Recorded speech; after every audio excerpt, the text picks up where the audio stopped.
ano, você acompanhou com a gente um pouco dos 400 anos de história da Santa Maria de Belém do Grão-Pará, ou simplesmente a nossa querida Belém do Pará. Foram quase 60 programas sobre essa terra morena, quente, úmida, chuvosa, mas acima de tudo, terra de gente. Gente que fez e faz história. Gente que vem de longe, constrói monumentos, palácios. Gente que nasce e morre aqui. Faz ciência, cultura, música. Vem comigo rememorar a essência dessa terra de encantos. O Belém da Memória, especial de aniversário, está no ar.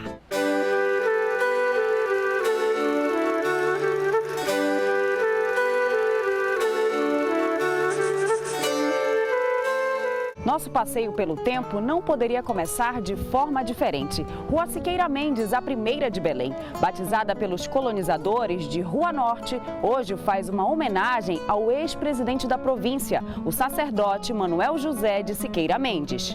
O ano era 1616. Após a conquista de São Luís do Maranhão, o capitão-mor da capitania do Rio Grande do Norte, Francisco Caldeira Castelo Branco, vem até aqui para a conquista da boca do Rio Amazonas. Com 3 embarcações e menos de 200 homens, a expedição chega a Belém no dia 12 de janeiro. Uma cidade encravada no coração da floresta, a porta de entrada para explorar os segredos e mistérios da Amazônia, idealizada para ser a capital de um novo império cristão, batizada com o nome do lugar onde Jesus nasceu. Os colonizadores chegaram em janeiro do ano seguinte, 1616, e logo começaram a construir o Forte do Presépio, base militar para proteger a cidade. É no entorno dele que surge o primeiro núcleo urbano de Belém. Naquela época, o limite de Belém era o local onde hoje está a Praça da República. A urbanização segue também na área conhecida até então como Estrada de Nazaré. Durante o ciclo da borracha, Belém passa a ser uma das cidades mais prósperas do mundo. Paris é a inspiração dos novos modelos urbanísticos. A cidade é a primeira do Brasil a ter luz elétrica e cinema.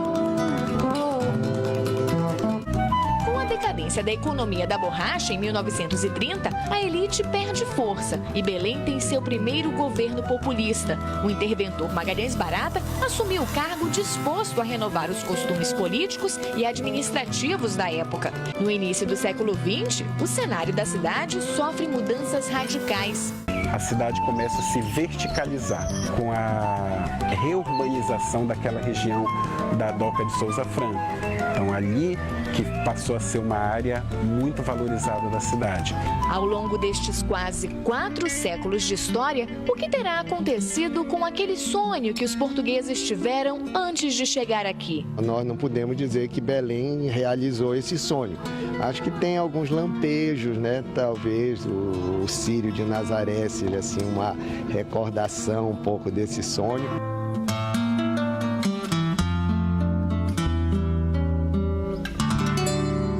Uma luta que se arrastou por vários anos. A cabanagem é considerada o movimento político mais importante da região norte e o único em que o povo tomou o poder da então capital da província. O cenário é o Brasil pós-independência, marcado por extrema pobreza, fome e doenças. –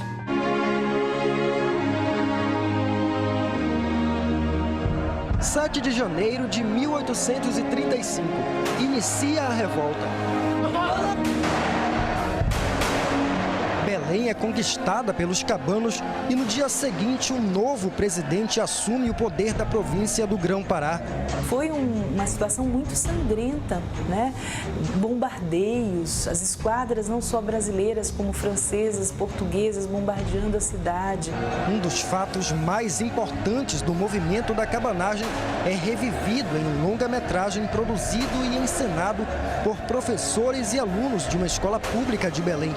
Lopo de Castro, então intendente da província, é morto pelos cabanos nas escadarias do Palácio do Governo, atual Museu do Estado.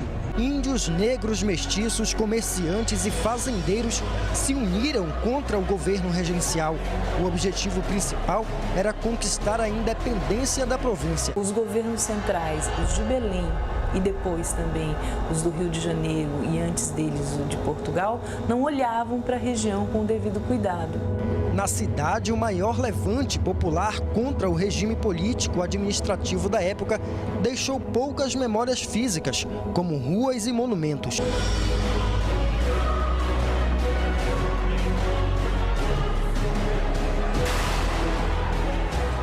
Durante quase 8 décadas, os moradores de Belém puderam contemplar a beleza da cidade fazendo passeios nos saudosos bondinhos. Hoje restam apenas as marcas desses tempos áureos, vividos principalmente no início do século XX. A Belém do bonde a vapor, do bonde puxado por burros, do bonde elétrico. A cidade respirava ares de extrema modernidade.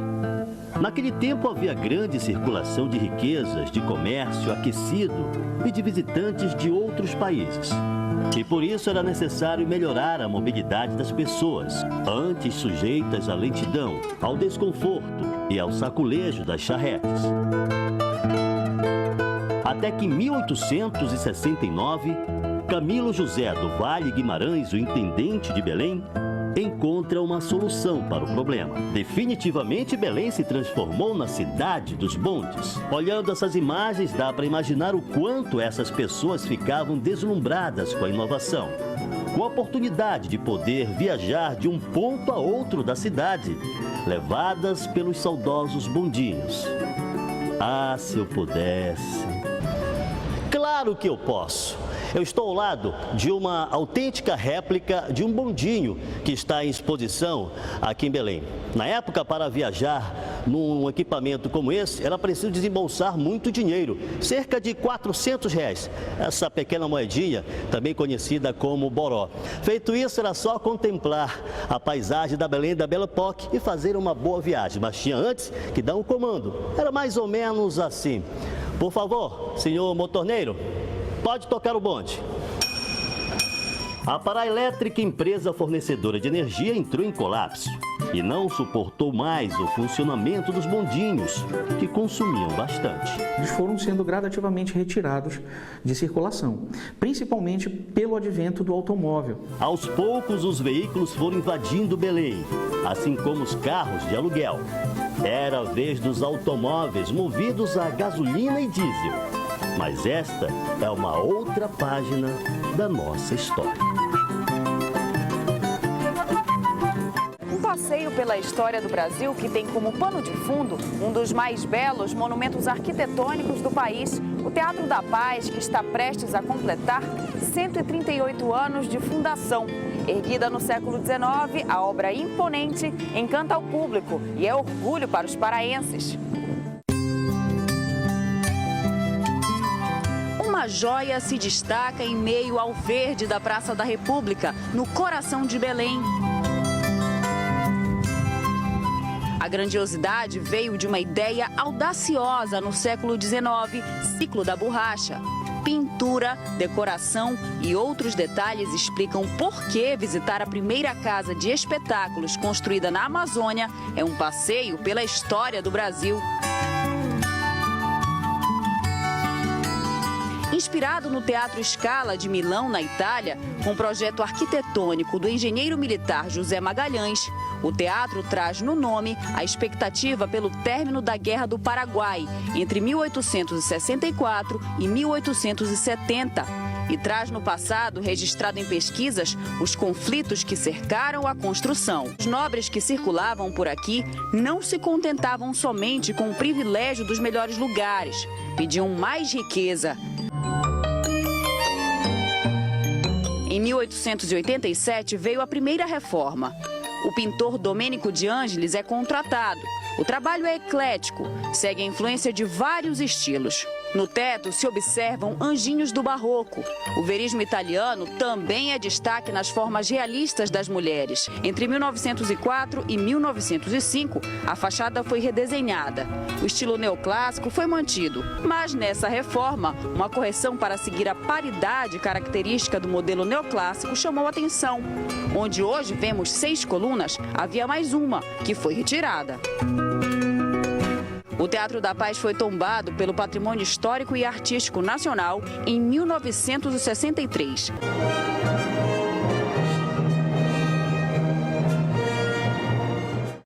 A sala de cinema mais antiga do Brasil em funcionamento completou 103 anos em 2015. Vamos viajar pela história do Cinema Olímpia, uma trajetória marcada por lembranças guardadas no coração, principalmente dos apaixonados pela sétima arte. Em cartaz, uma produção sucesso de bilheteria há 103 anos, em estilo Art Nouveau, no centro da capital paraense. Belle Époque, à frente do poder local, o intendente Antônio Lemos.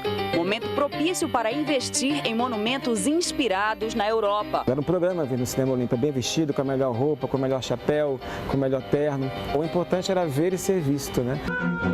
Final do século XIX, os empresários, donos do grande hotel, queriam criar um ponto chique para os clientes frequentadores da área. E em 24 de abril de 1912, começa a história do cinema mais antigo em atividade do Brasil.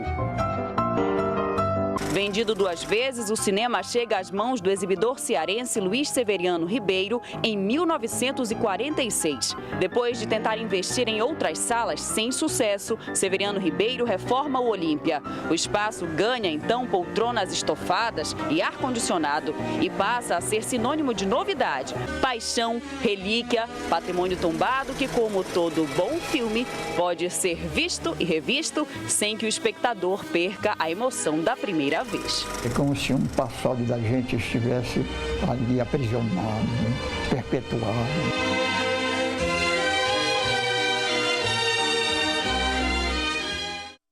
Aqui nasceu o primeiro templo do Pará, hoje Catedral Metropolitana.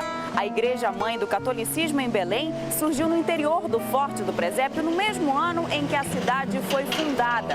132 anos depois, se transformou num grande centro religioso, erguido com a mão de obra indígena escrava. No início, uma pequena ermida construída no interior do Forte do Presépio por Francisco Caldeira Castelo Branco, o fundador de Belém. Depois transferiu-se para o Largo da Sé, em 1616. Igreja Matriz do Pará, 1748. Começa a grande obra financiada pela coroa portuguesa. Quem executava os trabalhos eram pessoas de uma escala social inferior. Elas eram escravos ou operários formados pelos jesuítas. A primeira igreja de Belém é dedicada a Nossa Senhora das Graças. Construção ordenada por Dom João V, o rei de Portugal.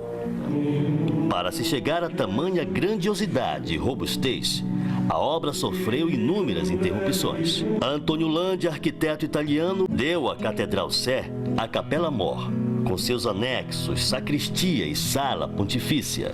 No segundo domingo de outubro, a igreja-mãe vira centro das atenções. Dá início ao Círio de Nazaré, a maior romaria católica do mundo.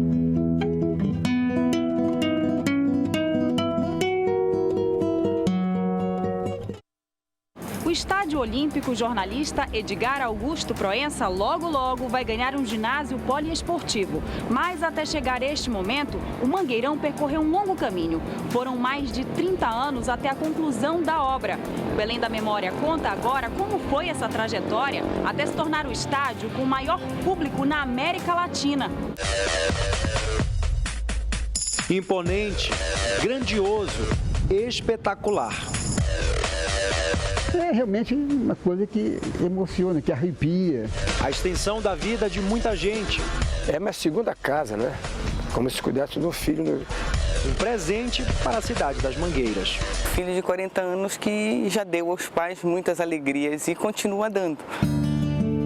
O início da obra data de 1971, mas a inauguração ficou para o dia 4 de março de 1978. O estádio surge como um marco da construção que mudaria para sempre a história do esporte no Pará. Um desejo do governador Alacide Nunes, que queria transformar o local em um grande campo de futebol estadual. Eu fui surpreendido sendo chamado pelo governador, que me perguntou se eu teria condições, se gostaria de projetar o estádio do Pará. Imediatamente disse que sim, lógico. Além de jogos de futebol, o estádio passou a receber competições de atletismo de nível internacional.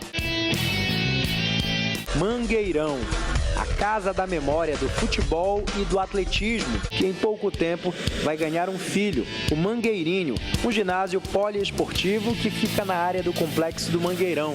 A capacidade é de aproximadamente 12 mil pessoas sentadas.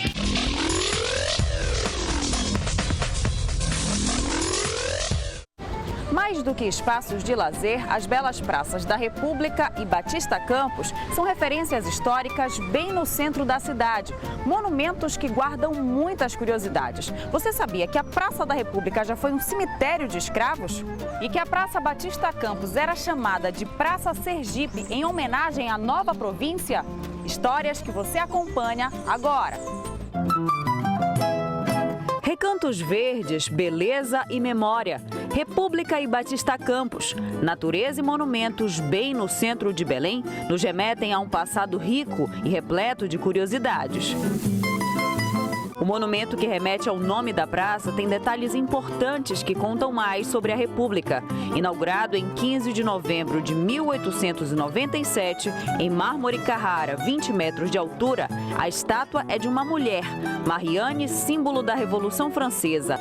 O título de belíssima veio somente com o intendente Lemos. Seguindo o estilo europeu, a praça ganha o charme que até hoje encanta. A Praça Batista Campos foi inaugurada por Antônio Lemos em 1904 e logo foi considerada uma das mais belas do país. Seguiu o critério de jardim sem grades. Tombada em 1983, em 2005 ganhou o prêmio 100 Mais do Brasil, como a praça mais bela. São espaços onde as famílias usam, as pessoas usam, espaços de convivência mesmo.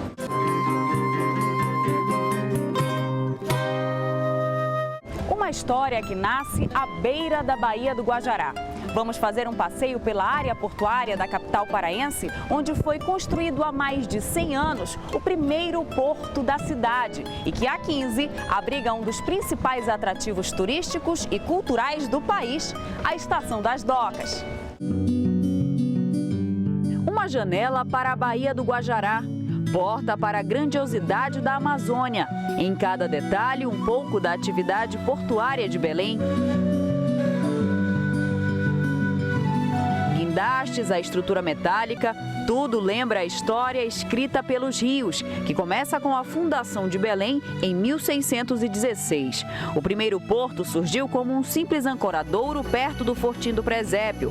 Por muito tempo, a cidade contou com vários pontos onde os barcos encostavam, os pré-portos. No auge do ciclo da borracha, a exportação do produto tornou ainda mais evidente a necessidade da construção de um novo porto aqui em Belém. Por isso, em 1897, o governo federal encomendou um estudo detalhado para que esse porto fosse construído, o que aconteceu exatamente aqui, onde hoje fica a Estação das Docas. Gastronomia, artesanato, música, foram 2 anos de obras. São 3 armazéns distribuídos em 32 mil metros quadrados. Ponto de encontro charmoso, à beira do rio, bem no centro de Belém.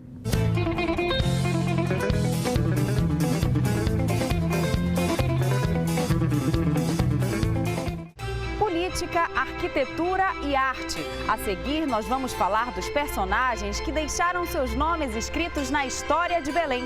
Nós voltamos já.